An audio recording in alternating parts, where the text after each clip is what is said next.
ఓం సాయిరామ్. ఓం నమ శివాయ. శ్రీమాత్రే నమ. అందరికీ నమస్కారం అండి.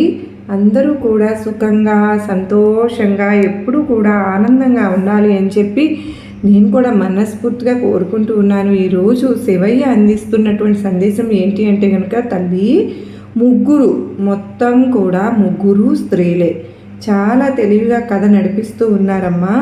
వారి చేతిలో నువ్వు ఒక బొమ్మలాగా మారిపోయావు. నీ యొక్క శత్రువే నీకు మిత్రువుగా ఉండవలసినటువంటి వ్యక్తే నిన్ను ప్రాణంగా చూసుకోవాల్సినటువంటి వ్యక్తే వారి చేతిలో నిన్ను ఒక ఆట వస్తువును చేసేశారు. అసలు ఇదంతా దేనికోసం? ఎవరు ఆ ముగ్గురు? ఆ ముగ్గురు మిత్రువులు ఉండవలసిన నీ పక్కన ఉంటున్న ఆ శత్రువు ఎవరు? నేను వివరంగా చెప్తాను, చివరి వరకు విను. దానికంటే ముందు మీరందరూ కూడానండి చక్కగా ఈరోజు శివయ్య ఆశీస్సులు మనందరిపైన ఖచ్చితంగా ఉంటాయి. మరి ఆశీస్సులతో ఈరోజు శివయ్యకు చిన్న లైక్ అయితే ఇవ్వడం మర్చిపోవద్దు ఫ్రెండ్స్. వీడియో మీకు నచ్చినట్లయితే మీరు మరికొంతమందికి షేర్ చేయండి. అంత మాత్రమే కాదండి, మీరు కూడా అనుకున్నది అనుకున్నట్లుగా జరగాలని చెప్పి మీ అందరి తరఫున కూడా నేను మనస్ఫూర్తిగా శివయ్య పాదపద్మములకు ఒక్కసారి నమస్కరించుకుని ఈరోజు వీడియోలోకి అయితే వెళ్ళిపోదామండి. ఈరోజు శివయ్య ఏం చెప్తూ ఉన్నారు అంటే, తల్లి నీ వాళ్ళే అనుకుంటున్న, నీ యొక్క సొంతం అనుకుంటున్న వారే నీకు పరాయి వాళ్ళలాగా మారిపోతూ ఉంటే ఆ నరకం అనేది మాటల్లో చెప్పలేనటువంటిది. ఎప్పుడూ కూడా కష్టమైన, దుఃఖమైన, ఆనందం వచ్చినా, సంతోషం వచ్చినా మీ యొక్క వెన్నంటే ఉంటారు, మేము ఉన్నాము అనే ఒక భరోసాను ఇవ్వవలసిన నీ యొక్క బంధాలే నీకు దూరం అవుతూ ఉన్నప్పుడు, వేరే వారికి దగ్గర అవుతూ ఉన్నప్పుడు ఆ బాధ అనేది వర్ణనాతీతం అని చెప్పాలి తల్లి. ఏది ఏమైనప్పటికీ కూడాను మనుషులలో ఎన్నో రకాలైనటువంటి తేడాలను ఈ మధ్య నువ్వు గమనిస్తూనే ఉన్నావు. ఇదంతా కూడా జరుగుతున్నది నిజమేనా లేకపోతే నాటకమా అనేది నీకు ఏమీ కూడా అర్థం కావడం లేదు. ఒక్కొక్కసారి కళ్ళ ముందు కళ్ళకు కట్టినట్లుగా కనిపించిన ప్రతిదీ కూడా నిజం అని చెప్పి నిర్ధారణ చేయవలసి వస్తుంది. ఒక్కొక్కసారి చాలా బట్టబయలుగానే 10 మందికి తెలిసినటువంటి నిజం కూడా మరొకరి నోటిలో పడినప్పుడు అది పచ్చి అబద్ధంగా మారిపోతూ ఉంటుంది. అసలు ఏది నమ్మాలి, ఎవరిని నమ్మాలి, ఎవరి మాట శాశ్వతం, ఎవరి ఒట్టు బలమైనది? ఈ మధ్య ఒట్టులకు కూడా విలువ లేకుండా పోతూ ఉన్నది.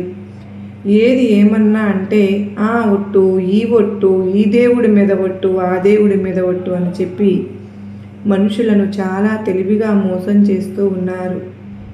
ఏది ఏమైనప్పటికీ కూడా బయట వారు ఈ విధంగా చేస్తే పెద్దగా పట్టించుకోవాల్సిన అవసరం అయితే ఉండదు. కానీ మన అనుకున్న వాళ్ళే ఈ విధంగా చేస్తూ ఉన్నప్పుడు మాత్రం మనసుకు తీసుకోలేనంత కష్టంగా అనిపిస్తూ ఉంటుంది. ఒక్కొక్కసారి బాగుపడిపోతున్నాము అన్న, సంతోషంగా ఉంటున్నాము అన్న, ఏదో కష్టపడుతున్నాము, 1 రూపాయి వెనకేసుకుంటున్నాము, ఏదైనా కానీ సాధిస్తున్నాము అనుకున్నప్పుడు మనకు బంధువులుగా ఉన్నవారే శత్రువుల రూపంలో మనల్ని వెంటాడి వేధించి వారికి ఉన్నటువంటి ఈర్ష్యను, అసూయను మాటల రూపంలో, చేష్టల రూపంలో చూపిస్తూ ఉంటూ ఉన్నారు.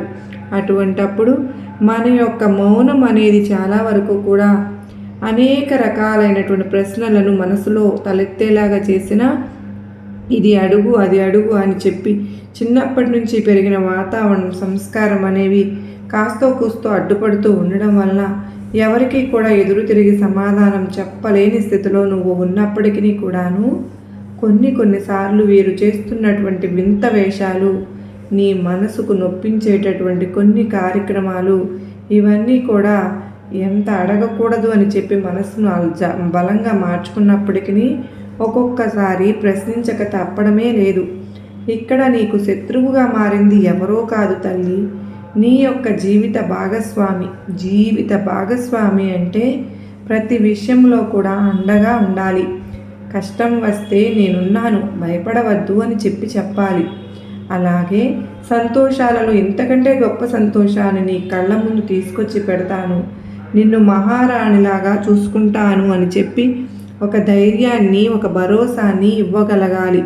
అలా కాకుండా వారి యొక్క మాటలతోటి నిన్ను మానసికంగా హింసించడం, నువ్వు ఎక్కడ సంతోషంగా ఉంటావో, నువ్వు ఎక్కడ ఆనందపడిపోతావు అని చెప్పి మాటలతోటి ఎక్కడికక్కడ నిన్ను కృంగదీసే ప్రయత్నాలు అనేవి చేస్తూ ఉండడం, అలాగే వారి యొక్క చేష్టలతోటి ఏదైనా వద్దు అని చెప్పి నువ్వు చెప్తావో, ఏదైతే నీకు ఇష్టం లేని పని ఉంటుందో అది పదే పదే వారు చేస్తూ ఉండడం, నిన్ను మానసికంగా హింసించడం, అలాగే వారికి ఏదైతే ఒక పని ఇష్టం లేదు అని అనుకున్నా సరే కానీ కూడా వారు నీ యొక్క ఆనందం కోసం చేయవలసి వస్తున్నటువంటి ఆ యొక్క కార్యాలలో, అంటే ఆ ఒక్క సమయాలలో కూడా ఆ పనిని చేయడానికి ముందడుగు వేయకుండా నీ యొక్క ఇష్టానికి కానీ, నీ యొక్క మానసికమైన సంతోషానికి కానీ, లేదంటే కనుక నీ యొక్క ఆరోగ్యానికి కానీ, నీ యొక్క ఆహారానికి కానీ ఎక్కడా కూడా ఎటువంటి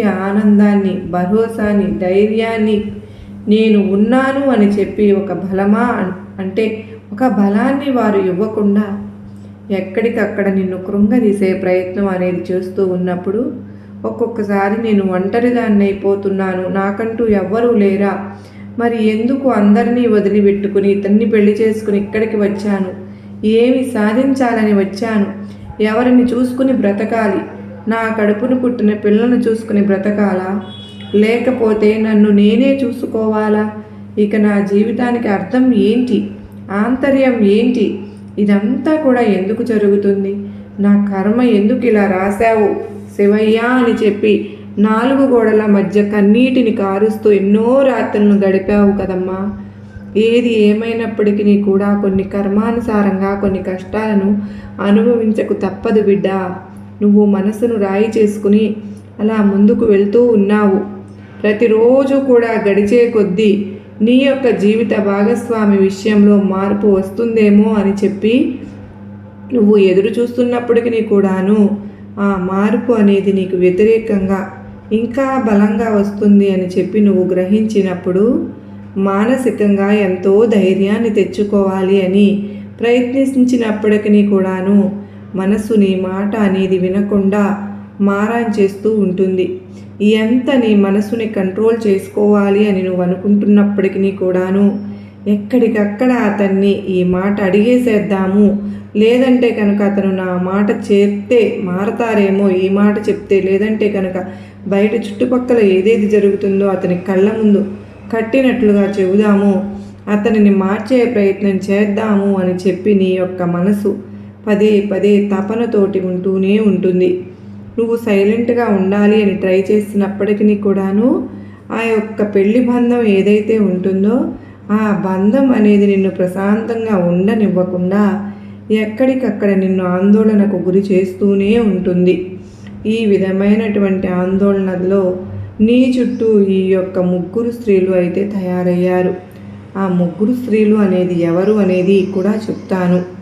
ఈ 3 స్త్రీలు నీ యొక్క భర్తకు ఒకరు రక్త సంబంధం, మరొకరు బయట వ్యక్తులు. వీరు వారి యొక్క అవసరాల కోసం, వారి యొక్క సొంత ఖర్చుల కోసం, వారి యొక్క ఇంట్లో పనులను తీర్చుకోవడం కోసం, వారికి అనుకూలంగా వ్యతిరేకంగా నీకు మాటలను చెప్పుకుంటూ వారు నీ యొక్క భర్తను పూర్తిగా వారి వైపుకు తిప్పుకునే ప్రయత్నం అనేది జరుగుతూ ఉంది. నువ్వు వారి గురించి మంచివారు కాదు, వారు కేవలం వారి స్వార్థం కోసం మాత్రమే నిన్ను వాడుకుంటూ ఉన్నారు అని ఎంత నచ్చజెప్పే ప్రయత్నం చేసినప్పటికీ కూడాను నీ యొక్క భర్త మనసులో వారి మీద మంచి అభిప్రాయం మీద చెడు అభిప్రాయం, నువ్వు వారిపై నిందలు వేస్తున్న ఒక వ్యక్తిలాగా, అలాగే వారి నుంచి వారిని దూరం చేస్తున్నటువంటి ఒక వ్యక్తిలాగా కనిపిస్తున్నావు తప్ప నీ మాటల్లో ఎటువంటి నిజాలను గ్రహించడానికి తను సిద్ధంగా లేరు. శివయ్య, ఇన్ని జరుగుతూ ఉన్నాయి కదా, మరి కేవలం మరి నా జీవితాన్ని నువ్వు ఇట్లా నట్టేంట్లో మునిగిపోతూ ఉంటే చూస్తూ ఊరుకున్నావా తండ్రి అని నన్ను ఎన్నోసార్లు నువ్వు అడుగుతూ ఉన్నావు కదా బిడ్డ. కేవలం మరి వారి యొక్క అవసరాలు కోసం మాత్రమే ఉపయోగించుకుంటున్నారు. వారి యొక్క అవసరాల కోసం నా భర్తను ఉపయోగించుకోవడమే మాత్రమే కాకుండా నన్ను కూడా ఒక బొమ్మలాగా మార్చుకుని వారి అవసరాలను తీర్చుకుంటూ ఉన్నారు. మరి వీటన్నింటికీ కూడా ఫుల్ స్టాప్ పడే అవకాశమే లేదా అంటే కనుక తల్లి, నేను చెప్పేది ఏంటి అంటే కనుక బిడ్డ, మనసును నిబ్బరంగా ఉంచుకునే ప్రయత్నం చెయ్యి. ఏదైతే నీ చేతుల్లో ఉండదో, ఏదైతే నీ యొక్క మాటలతోటి మార్చలేవో, ఏదైతే నువ్వు ఎంత పోరాడినా సరే కానీ ఆచరణలో పెట్టలేవో, ఎవరైతే నీ మాటలకు విరుద్ధంగా నడుచుకుంటూ ఉంటారో అటువంటి వారిని అటువంటి పనులను వదిలిపెట్టడమే మంచిది. ఎందుకు అంటే కనుక ఇక్కడ ఒకరి మాట విన్నప్పుడు మాత్రమే, ఆ మాట చెప్పినప్పుడు మన యొక్క విలువ, గౌరవం నిలబడుతుంది. మనం ఒక మాట ఒకందుకు చెప్తుంటే వారు వేరే విధంగా అర్థం చేసుకుంటూ ఉన్నప్పుడు ఆ మాటలు మనం ఎన్ని సార్లు చెప్పినా కూడా వారు అర్థం చేసుకుని ఆ యొక్క మానసికమైన స్థితిలో ఎటువంటి మార్పు అనేది ఉండదు. నువ్వు ఎంత మంచి చేసే ప్రయత్నం చేసినప్పటికీ కూడాను వారు నీ మీద చెడు అభిప్రాయంతో ఉంటే వారి యొక్క చెడు అభిప్రాయాన్ని నువ్వు మంచిగా మార్చలేవు. అలాగే ఒకరు నీ మీద కక్ష కట్టి ఈర్ష్యతోటి, అసూయతోటి ఉంటే అటువంటి వారికి నువ్వు ఎంత కాళ్ళ మీద పడినా కూడా కడుపులో లేని ప్రేమ అనేది కాళ్ళు పట్టుకుంటే వస్తుందా? వారు నీ మీద చూపించలేరు. నిజాలు అనేవి తెలియనప్పటికీ తెలుస్తాయి. తెలిసేటప్పటికే నువ్వు నన్ను ఒక ప్రశ్న అడగవచ్చు. శివయ్య, ఇప్పటికే సగం వయసు పూర్తయిపోయింది కదా, నాకు వివాహమై దాదాపు 15 సంవత్సరాలు పైనే అయింది. అప్పటి నుంచి వారిలో ఎటువంటి మార్పు లేదు, ఇతనిలో మార్పు లేదు. ఇక నా జీవితం సగం కూడా గడిచిపోయింది. నా బిడ్డలు కూడా పెళ్లి వయసుకు కూడా వచ్చేసారు కదా, ఇంకా మార్పు వస్తుంది అనే ఆశ నాలోనే లేదు. కానీ ఈ యొక్క చేష్టల వల్ల, ఈ యొక్క పనుల వల్ల నా భర్త తనకు వస్తున్నటువంటి ఆదాయాన్ని అంతా కూడా పూర్తిగా వారి మీద ఖర్చు పెట్టి తను ఏవైతే వ్యసనాలకు బానిసై ఉన్నారో ఆ వ్యసనాలను అదే విధిగా కంటిన్యూ చేస్తున్నట్లయితే చివరకు తనకు ఏదైనా అనారోగ్యం వచ్చినా, లేదంటే మా ఇంట్లో వారికి ఏదైనా సరే కానీ సమస్య వచ్చినా, లేదంటే ఏదైనా పండుగ వచ్చినా, పేరంటం వచ్చినా ఒక డబ్బు అనేది అవసరం ఉంటుంది. ఆ డబ్బు అనవసరంగా అనేక రకాలుగా దుబారా చేస్తూ ఉన్నప్పుడు మరి ఆ యొక్క బరువు భారం తీర్చే అతను తెలుసుకున్న తరువాత, అంతా అయిపోయిన తరువాత ఆ పోయిన డబ్బు అనేది మళ్ళీ ఎలా తిరిగి వస్తుంది? అప్పుడైనా సరే కానీ కష్టపడవలసింది నేనే కదా, అప్పుడైనా దిగులు పడవలసింది నేనే కదా, అప్పుడైనా కానీ నాకు ఈ యొక్క మానసిక వేదన అనేది తప్పదు కదా. మరి ఇక నా జీవితంలో సుఖం ఎప్పుడు, సంతోషం ఎప్పుడు, ఆనందం ఎప్పుడు? ఇక నేను సర్దుకుపోవడం కోసం మాత్రమే పుట్టానా? నేను నా జీవితంలో ఎన్నో కోరికలను, ఎన్నో సంతోషాలను, ఆనందాలను చంపుకున్నాను. ఒకరు నన్ను బాధ పెడుతూ ఉన్నప్పుడు వారిని నిలదీసి అనేక రకాలుగా ప్రశ్నించాలి అని అనుకున్న సన్నివేశాలలో కూడా ఇది సరైన సమయం కాదు అని చెప్పి సర్దుకుంటూ వచ్చాను. నా భర్త నాకు వ్యతిరేకంగా ప్రవర్తిస్తూ ఉన్నప్పుడు తన యొక్క ప్రవర్తనలో మార్పు తెచ్చుకుంటాడు అని, తను నా యొక్క మంచితనాన్ని గుర్తు చేసుకుంటాడు అని, ఎప్పటికైనా సరే కానీ నన్ను అర్థం చేసుకుంటాడు అని చెప్పి ఎదురు చూస్తూ వచ్చాను. అలాగే తను అనేక చెడు వ్యసనాలకు బానిస అయినప్పుడు ఎప్పటికైనా తెలుసుకుంటాడు, వయసు వచ్చేటప్పటికైనా తెలుసుకుంటాడు, నా మాట ఒకసారి కాకపోయినా మరొకసారైనా వింటాడు అని చెప్పి ఎదురు చూస్తూ వస్తూ ఉన్నాను. ఇలా ఈ ఎదురు చూపుల్లోనే సగం జీవితం గడిచిపోతోంది. మరి ఇక సంతోషాలు ఎక్కడ తండ్రి? ఆనందాలు ఎక్కడ? సుఖాలు ఎక్కడ?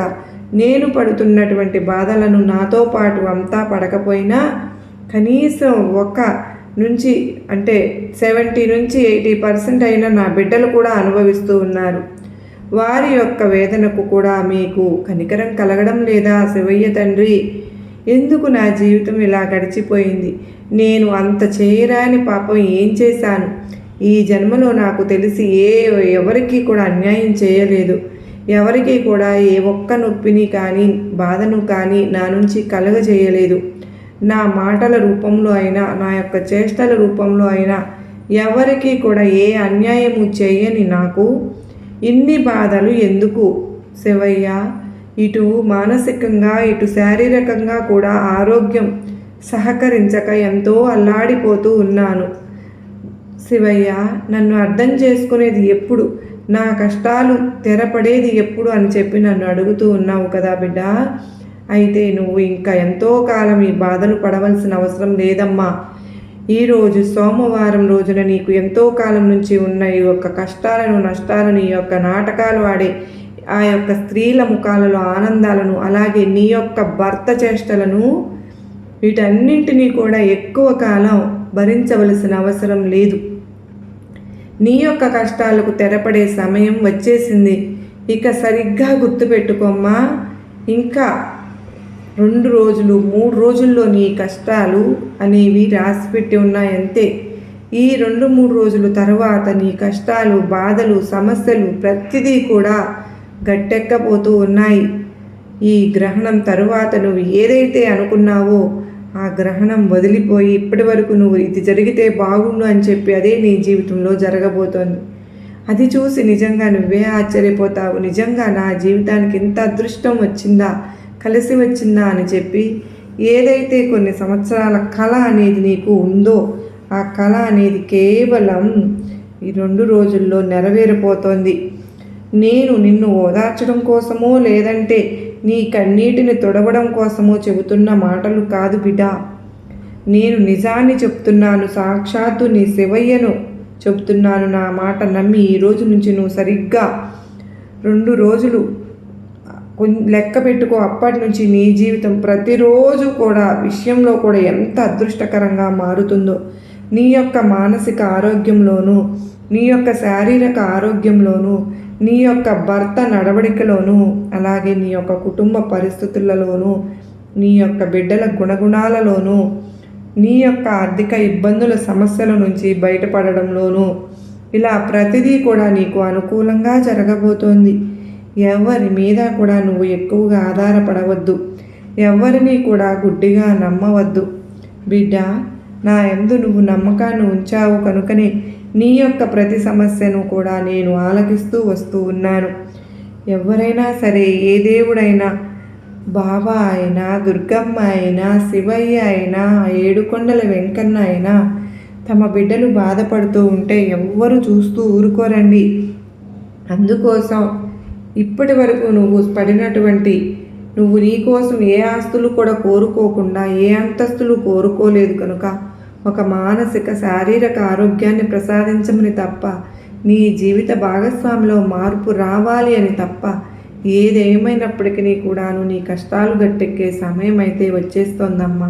కానీ ఆ యొక్క 3 స్త్రీలు ఎవరైతే ఉన్నారో వారు నీకు బాగా తెలుసు. వారితో మాత్రం చాలా జాగ్రత్తగా ఉండాలి తల్లి. ఎప్పటి మాటలు అప్పుడు నువ్వు నిన్ను వాడుకోవడానికి ప్రయత్నించినప్పుడల్లా అది నువ్వు గ్రహిస్తున్నావు అని చెప్పి నీ మాటల రూపంలో వారికి తెలిసేటట్టుగా చెయ్యి. అలాగే వారు వేసే ఉచ్చులో నువ్వు ఏ రకంగానూ పడవద్దు అని చెప్పి నీ యొక్క మాటల రూపంలో, చేష్టల రూపంలో తెలియపరిచేలాగా చెయ్యి. వారి నీ గురించి పూర్తిగా అర్థం అవ్వాలమ్మా. ఇక అంతా కూడా అయిపోయింది, ఇక మాటలు సాగవు. వీరికి బాగా మనుషుల యొక్క మానసిక స్థితి తెలిసిపోతోంది. ఇన్ని రోజులు చిన్న పిల్లలుగా ఉన్న వీరిలో తెలివితేటలు ఎక్కువైపోయినాయి. ఇక మనం వేసే పన్నాగాలలో వీరు చిక్కుకోరు అని చెప్పి వారికి పూర్తిగా అర్థం అవ్వాలి. కనుక నీ యొక్క శత్రువులు ఎవరో నీకు బాగా తెలుసు. వారితో అతిగా వాదించడం కానీ, అతిగా వాదన పెట్టుకోవడం కానీ, గొడవ పెట్టుకోవడం కానీ, వారి గురించి ఎక్కువగా ఆలోచిస్తూ నీ యొక్క సమయాన్ని, మనసుని పాడు చేసుకోవడం కానీ ఇటువంటివి ఏవి కూడా చేయకుండా మానసికంగా ప్రశాంతంగా ఉండాలి. చేసుకునే పనులు ఏ టెన్షన్ లేకోకుండా, ఏ ఒత్తిడి లేకుండా సంతోషంగా చేసుకుంటూ వెళ్ళు. నీకు అంతా కూడా మంచే జరుగుతుంది, నీ వెంట నీ శివయ్య ఎప్పుడూ నిలబడే ఉంటాను అని చెప్పి ఈరోజు శివయ్య మనకు చాలా చక్కటి సందేశాన్ని అందించారు కదండి. మనం ఎవరిని ఏ భగవంతుడినైతే ప్రేమించి ఆరాధించి ప్రార్థించి వేడుకుంటూ ఉన్నామో, ఎవరైనా కావచ్చు, శివయ్య కావచ్చు, అమ్మవారు కావచ్చు, బాబావారు కావచ్చు, ఏడుకొండల వెంకన్న కానీ ఆంజనేయ స్వామి, ఎవరిని మనం ఆరాధించినా కూడా మన బాధలన్నిటినీ రూపుమాపే ప్రయత్నమే చేస్తారు, కానీ మనకు మంచి చేయాలనే చూస్తారు. మరి మనందరము మన ఇష్టదైవాన్ని ప్రార్థించుకుని ఈ విధంగా చేయమని చెప్తూ ఉన్నారు. ఆశీర్వాదాలు ఇస్తున్నాను బిడ్డ అంటూ సందేశంలో ఎంతో గొప్ప ఆంతర్యం ఉంది. మరి మనం గనక అర్థం చేసుకోవాలి కదండి. మరి ఈ సందేశం మీ అందరికీ కూడా నచ్చింది, అర్థమైందనే నేను కూడా అనుకుంటూ ఉన్నాను. నచ్చింది అని చెప్పి అనుకున్న ప్రతి ఒక్కరూ కూడా ఈ వీడియోకి ఒక చిన్న లైక్ అయితే ఇచ్చి, హైప్ అని వస్తుందని మీరు తప్పకుండా దాన్ని ప్రెస్ చేస్తే మరికొన్ని పాయింట్స్ అనేవి యాడ్ అవుతాయి. మరో చక్కని వీడియోతో కలుసుకుందాం. అంతవరకు నమస్కారం అండి. ఓం సాయిరాం. శ్రీమాత్రే నమః. మనందరికీ ఆ శివయ్య ఆశీస్సులు మనస్ఫూర్తిగా లభించాలని, శివయ్య అనుగ్రహం, కరుణ, కృప, కటాక్షములు లభించాలని మనస్ఫూర్తిగా వేడుకుంటూ, సర్వే జన సుఖినో భవంతు, లోకా సమస్త సుఖినో భవంతు. మా ఇంట్లో డెకరేషన్ అండి, చూసి ఆనందించండి.